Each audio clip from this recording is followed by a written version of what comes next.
Pues hoy vamos a hablar acerca de la psicología. ¿Qué es la psicología y qué estudia? La psicología, contrario a lo que muchos piensan o que se creía antes, o este estigma que tenemos, sí es una ciencia. Y ahorita vamos a platicar de por qué sí es una ciencia. Pero es una ciencia que estudia todo lo referente al comportamiento y la conducta humana, ¿va? Entonces, la conducta humana tiene muchas áreas y muchas aristas. Eso implica, por lo tanto, que la psicología también tiene muchas áreas. Los psicólogos no solo somos los que estamos dando terapia, ¿no? Que esos son, algunos son psicoterapeutas, ¿no? Eh, pero entonces los psicólogos se podrían dividir dentro de varias áreas y varias categorías. Están los psicólogos clínicos, que son los que ubicas probablemente de todos estereotipos de todas las películas, que son los que dan terapia. Están los psicólogos educativos, que son los que se desempeñan mucho más posiblemente en el área escolar, que tiene que ver con todo el desarrollo y todos los problemas de aprendizaje y todo el área escolar en general.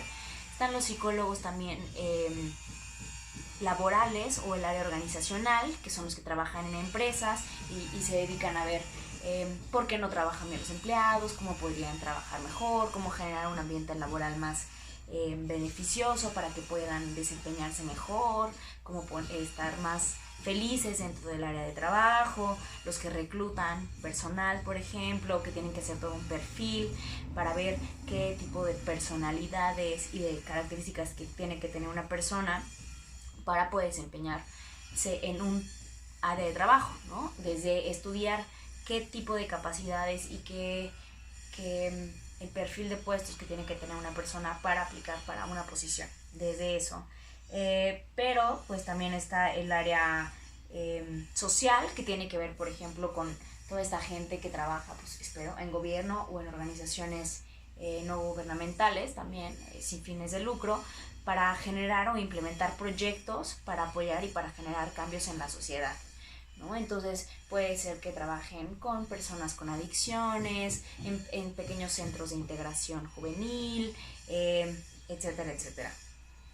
También están otras áreas de la psicología como la psicología ambiental, que tiene que ver, por ejemplo, que se junta ahí con otra área que sería ay, se me fue el nombre, el diseño o la arquitectura de interiores, que tiene que ver como qué genera o qué tipo de sensaciones te genera un espacio dependiendo de las características que tiene, desde el tipo de asientos, los colores con los que está diseñado, etcétera. También está otra área que tiene que ver más pegada como el área de marketing, etcétera, etcétera. La verdad es que hay muchísimas ramas de la psicología. Están también todo lo que tiene que ver con las neurociencias, que entonces son psicólogos que trabajan a veces en hospitales y se dedican a hacer programas para generar implementaciones con respecto a, por ejemplo, puede ser el mismo tema que comentábamos antes, que tiene que ver con las adicciones, pero desde un área neurológica, ¿no? Entonces, dentro de la carrera, lo que se hace es estudiar todas estas competencias y también, o sea, pues tenemos clases desde sociología, obviamente, tipos de personalidad, características de la pareja, desarrollo, neurodesarrollo, clases, por ejemplo, me acuerdo de algunas de mis materias que eran memoria y aprendizaje para saber cómo funciona la mente, el cerebro, fármaco también, ¿no? Aunque no podemos recetar los psicólogos, y ahorita vamos para allá, también tenemos que saber ese tipo de cosas. ¿Por qué? Pues porque la gente suele preguntarnos y porque necesitamos comprender cómo funciona el organismo con ese tipo de situaciones. ¿Qué más? Es que tengo mi acordeón porque acuérdense que se me va el labio en cañón. Entonces, muchos confunden el término de psicólogo con psicoterapeuta. ¿Cuál es la diferencia entre uno y otro? El psicólogo estudia la carrera de psicología, licenciatura de psicología. Y un psicoterapeuta no necesariamente estudió psicología. Puede ser alguien que estudió contabilidad y después decidió hacer una maestría en logoterapia o en desarrollo humano o en counseling o alguna de otras de las especialidades, y entonces ahora es psicoterapeuta.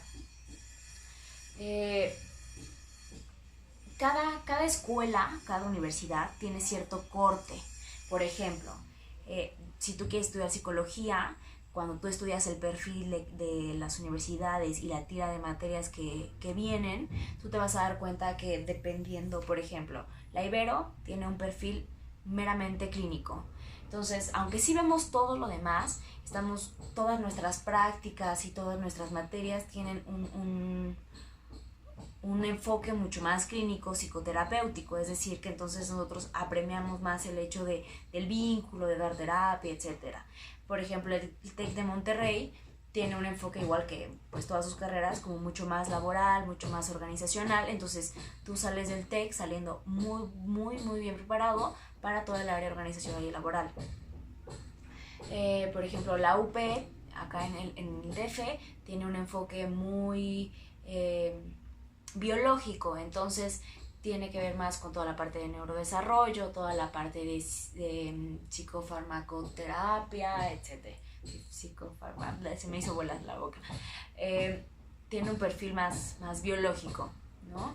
¿Qué otra escuela ubico que tenga psicología? Por ejemplo, la UNAM tiene un perfil mucho más en general de investigación y de sociología, entonces sale súper fuerte para todas esas áreas que después puedes conjugar con algunas otras cosas. Ahora, una cosa que es muy diferente aquí en México que en algunos otros países, por ejemplo en Estados Unidos, es que acá, después de que sales de psicología, tú puedes elegir dedicarte a todo lo que tú quieras. Pero no hay una organización como tal que regule quiénes pueden dar terapia o quiénes no pueden dar terapia. Éticamente, alguien que salió solo de la carrera de psicología no puede dar terapia, es decir, no es psicoterapeuta, no está preparado ni capacitado para dar terapia.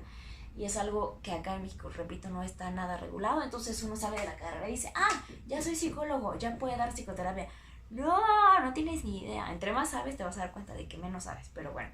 Entonces no tenemos a alguien que regule todo eso y entonces por eso hay tantas personas que tienen, por ejemplo, en sus anuncios de que dan psicoterapia, especialista en niños, adicciones, abortos, terapia de estrés, o sea, parece que tiene 7 especialidades y tú dices, ¿a qué hora estudió tantas cosas? Pues no estudió tantas cosas, solo lo dice porque es lo más comercial y posiblemente, no sé, yo no conozco, no estoy hablando de ningún caso en especial, pero vemos que hay muchas cosas así, ¿no? O el psicólogo que ya está dando todo esto que se llama la parapsicología o paraciencias, porque son pseudo, pues, no alcanzan a ser científicos, ni alcanzan a pasar las regulaciones de lo que consiste un método científico. Entonces te dan flores de Bach, te dan lectura del tarot y todas estas cosas que, aunque sí se estudian, espero, no son psicología, ¿no? Independientemente de tus creencias, eso no lo haría un psicoterapeuta de forma como ordinaria, ¿no? Alguien con una especialidad.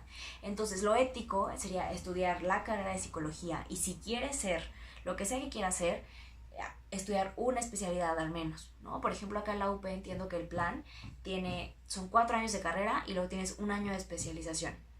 Entonces, en ese año de especialización tú eliges dentro de todas las áreas que te comenté un área para especializarte en ella.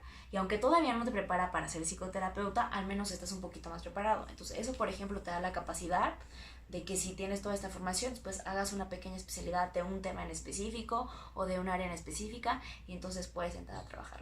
Los únicos que yo diría que tienen un poquito más de preparación para empezar a trabajar en un área en específico serían la gente que se dedica al área organizacional o que se dedica, por ejemplo, a la parte educativa, porque pueden empezar a trabajar mientras estudian una especialidad y mientras estudian una maestría, ¿no? Por los tiempos, porque no están trabajando directamente, porque salen y no es que agarren un puesto tan importante, ¿no? Van escalando en la organización y entonces eso les va permitiendo como ir preparándose y capacitándose tanto en la teoría como en la práctica.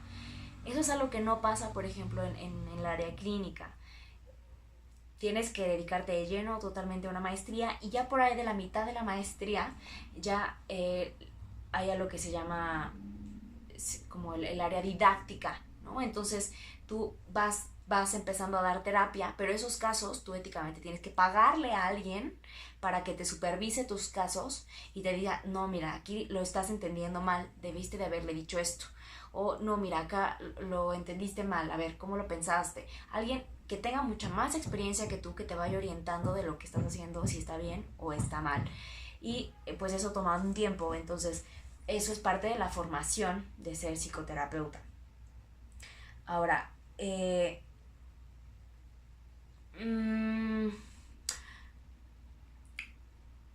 después de que, o sea, dentro del área clínica, cuando sales de la carrera y decides hacer una especialidad, hay muchos tipos de orientaciones, ¿no? Hay muchos tipos de psicoterapia. Eso quiere decir, yo lo veo como, piénselo, como si fueran lentes o si fueran como paraguas. Y entonces eso quiere decir que todo lo que tú piensas o lo que tú concibes o tu enfoque de ver la mente y la vida humana en general va a caer dentro de ese paraguas. Entonces hay muchos tipos de enfoques. Están desde los primeritos, que fueron los psicoanalistas, que dentro de los psicoanalistas todavía hay subespecialidades. Entonces puede ser post-kleiniano, kleiniano, winnicottiano, freudiano, etcétera, ¿no? Que tiene que ver con los autores que hicieron escuela y se clavaron como en una teoría, porque dentro de ellos hay muchas áreas, ¿no? Entonces también puede ser, dentro del área de la psicoterapia, puede ser psicólogo, psicoterapeuta, humanista. Y los humanistas, que tienen que ver con toda esta cuestión de estar en el presente, de la posibilidad de cambio, pero dentro de los humanistas hay otras áreas, y están los logoterapeutas, los de la escuela Gestalt, o sea, se van sub especializando, como si fueran el área médica, por ejemplo, que no es lo mismo un médico general que alguien que ya estudió cirugía, pero después hizo una cirugía en cirugía plástica, y entonces pues de cirugía plástica quiso hacer reconstructiva, entonces a ella se le fue la mitad de la vida, pero aplica exactamente igual, ¿no? Se va sub especializando. Y ahora piensen que después de ese paraguas, ahora haces una especialidad dentro de un tema en específico. Puedes hacer psicoterapia, psicoanalítica, postkleiniana de niños. O sea, ya es un área súper específica, ¿no? O especializarte en temas de violencia, o especializarte en temas de género. Y entonces por eso es a veces muy difícil elegir psicoterapeuta o elegir psicólogo. También otra cosa o alguna otra confusión es cuál es la diferencia entre un psicólogo y un psiquiatra. Un psiquiatra es un médico. Un psiquiatra estudió medicina y después hizo una especialidad en psiquiatría, en un hospital. Son los de bata que andan en hospitales, que te van a recetar porque tienen cédula médica y entonces te pueden recetar antidepresivos, ansiolíticos, antipsicóticos, litio, etcétera, etcétera. Perdón, hablo mucho. Y después de eso pueden también tener otra especialidad, ¿no? Están los psicólogos, psiquiatras, psiquiatras, que son los de niños en específico, ¿no? Entonces, repito, se vuelve a ser como muy específico. Solo ellos pueden dar medicamento. Un psicólogo no puede dar medicamento, no hay manera.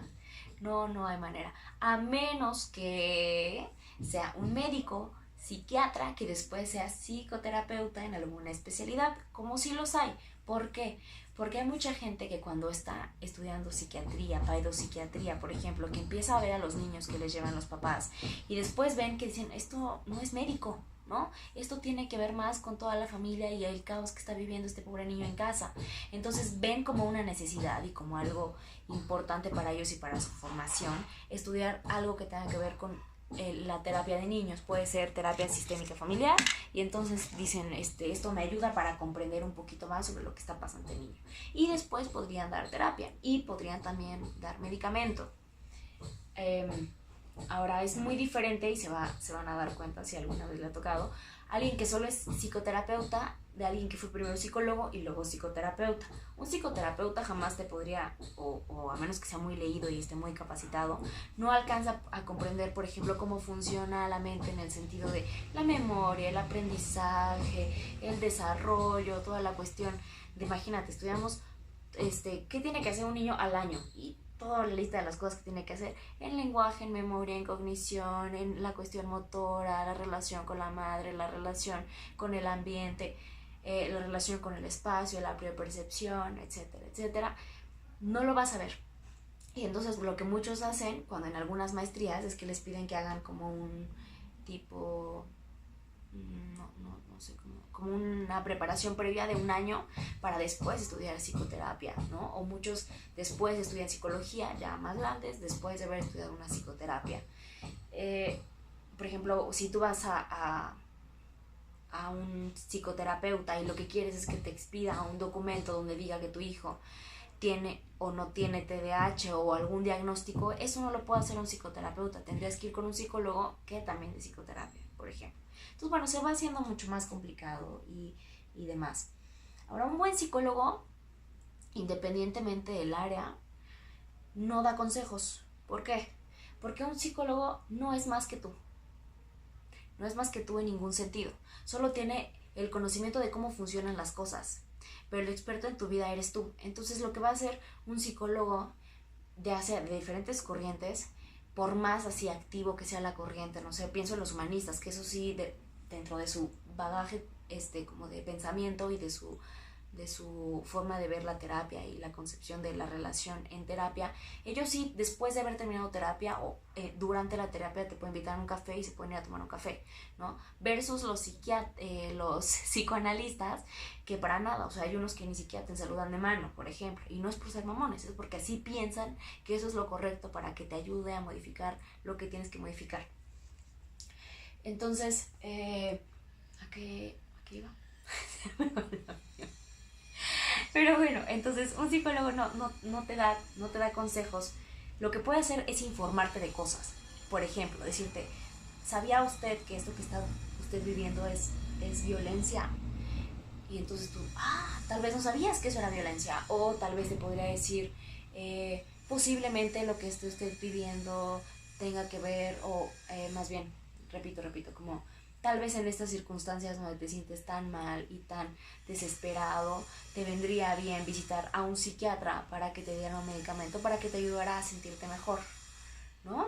O un antidepresivo. Pero entonces no lo haces tú no dices, vaya, por favor, señor, vaya al psiquiatra. No, le estás dando recomendaciones, por decirlo así, ¿no? Le estás informando que tal vez en ese momento como está, le podría venir bien hacerse uso de algún otro especialista, o tal vez le podrías recomendar a algún especialista de alguna otra cosa, ¿no? Tal vez está divorciando y entonces necesita un abogado, y entonces le podría decir, entiendo que hay grupos de apoyo para la situación que usted está viviendo, o entiendo que hay en tal comunidad un lugar donde usted se puede apoyar económicamente de un abogado para que no tengan que pagarlo, ¿no? O sea, si tú tienes esa información, lo más que puedes hacer como ser humano es tal vez brindarle información, ¿no? Pero jamás, imagínate en qué posición quedas tú como persona si alguien te dice, no, eso que estás haciendo está muy mal, eso no se debe de hacer, lo que tú deberías de hacer es esto. ¿Con qué cara se lo podrías decir tú a alguien, ¿no? O sea, como si tú estuvieras en su lugar, jamás, por más empático que seas, jamás vas a alcanzar a comprender realmente lo que está pasando a otra persona. ¿Por qué no eres esa otra persona, no? Pero bueno, esa es mi visión, esa es mi concepción de lo que es la psicoterapia, de lo que es la psicología. Ahora, hay digamos, dependiendo de tu motivo de consulta, es el tipo de psicoterapeuta o el tipo de psicólogo, el tipo de especialista que tú necesitarías visitar. Lo que se hace es que tú al principio tienes un par de entrevistas con el psicólogo, con el psicoterapeuta, donde te va a escuchar y va a escuchar qué es lo que te hace querer ir a terapia. Y entonces cuando escucha parte de tu vida, parte de lo que te hace querer ir a terapia en ese momento, al final te va a decir, mira, yo entiendo, veo que estás pasando por una situación bastante complicada, que tal vez te sientes muy ansioso, que tal vez tu hijo necesita ayuda para resolver estos temas escolares que está viviendo, pero tal vez yo no sea el especialista correcto para ti, pero te voy a recomendar con alguien que sí lo sea, ¿no? Y entonces lo derivan, porque tal vez pues no somos especialistas en todo y no podemos con todo, y hay personas especializadas en cada cosa, o posiblemente te digan, yo creo que lo que yo hago, creo que el enfoque que yo tengo te podría beneficiar por esto y esto y esto, y nos vamos a ver tantas veces a la semana o una vez cada tanto tiempo para que tú tengas esto. Otra de las cosas que podríamos pensar es ¿cuánto dura una terapia? ¿No? Las terapias varían también dependiendo el tipo de especialista y dependiendo el objetivo que tú tengas con respecto a ir a terapia. Si tu objetivo es tan amplio como yo quiero realmente conocerme y entenderme, entender por qué hago estas cosas, porque a veces repito todas estas cosas, esos patrones que me hacen tanto daño. Entonces yo te diría, ve a un psicoanalista. Y es un proceso largo, largo, por ahí de unos pares de años, ¿no? De unos 5 años por lo menos, ¿no?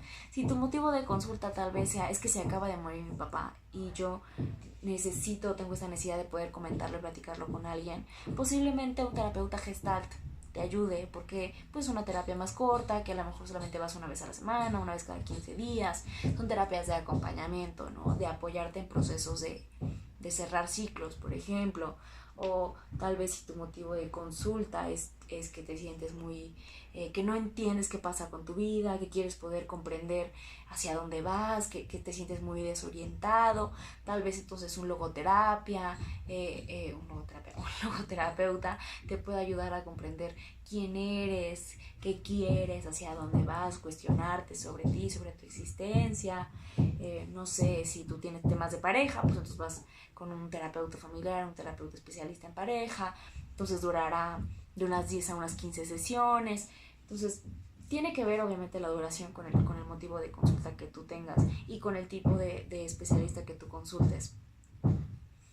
Yo te podría decir que no, una buena terapia en general dura unos 6 meses, por más corta que sea, para apoyarte a vivir cualquier tipo de procesos, ¿no? Ya sea un divorcio, ya sea una separación, ya sea un duelo, ya sea un noviazgo terminado, ya sea un ascenso, una pérdida de trabajo, cualquier situación que te esté moviendo, yo diría que al menos 6 meses, que te prepares en ese sentido. Ahora, yo no confiaría mucho de terapeutas que te cobren muy poco, porque eso habla de que no valoran su trabajo y también de que posiblemente no tengan los estudios y lo necesario como para poder apoyarte. Repito, aún que ya seas un terapeuta con mucha experiencia, tú sigues supervisando tus casos, es decir, le pagas a alguien más para que te siga orientando y para que te dé una mirada distinta de lo que tú estás viendo, porque actualmente ya no se piensa la psicoterapia o la mente como lineal, ya sabes, como, es esto, y esta es la única explicación que hay. Hay muchas explicaciones y todas son posibles, son plausibles y todas aplican al mismo tiempo. Y entonces necesitas diferentes miradas, diferentes puntos de vista para alcanzar a comprenderlo. Piensa como creo que se llaman caleidoscopios, que tú mueves así y lees así y ves diferentes cosas. Ya no me acuerdo cómo se llaman, pero bueno, así funciona la mente, ¿no? Si tú la mueves un poquito de un día a otro, de un momento a otro, aplica totalmente algo distinto. Entonces es algo muy, muy dinámico. Yo creo que en qué te debes fijar cuando debes elegir. Repito, tu motivo de consulta. 2. Debes de preguntarle al terapeuta con el que estás yendo qué estudió, qué formación tiene. Tampoco necesitas que te enseñe sus diplomas. Esperemos que estés con alguien que realmente sea lo que dice ser. Pero también preguntarle un poquito sobre cómo es su enfoque, cómo lo entiende él. Es tu propia elección y también tu responsabilidad saber con qué tipo de terapeuta estás yendo, ¿no? Como cuando vas con el médico. Si te duele el pie derecho, no vas a ir con un neurólogo que ve la cabeza. Te vas a informar, vas a buscar bien, vas a preguntar, vas a pedir recomendaciones. Lo mismo aplica para tu cabeza, no dejes que se meta cualquiera ahí. Entonces, sé que es así como que medio ambiguo, pero es que de verdad hay muchos tipos de psicoterapia, muchos tipos de psicología, hay muchos tipos de psicoterapia y muchas especialidades y diferentes razones por las cuales consultar una que la otra. Entonces, bueno, ojalá esto te haya ayudado un poquito a entender un poco de las diferencias y de entender cómo funciona y cómo elegir mejor a alguien que te apoye en ese sentido.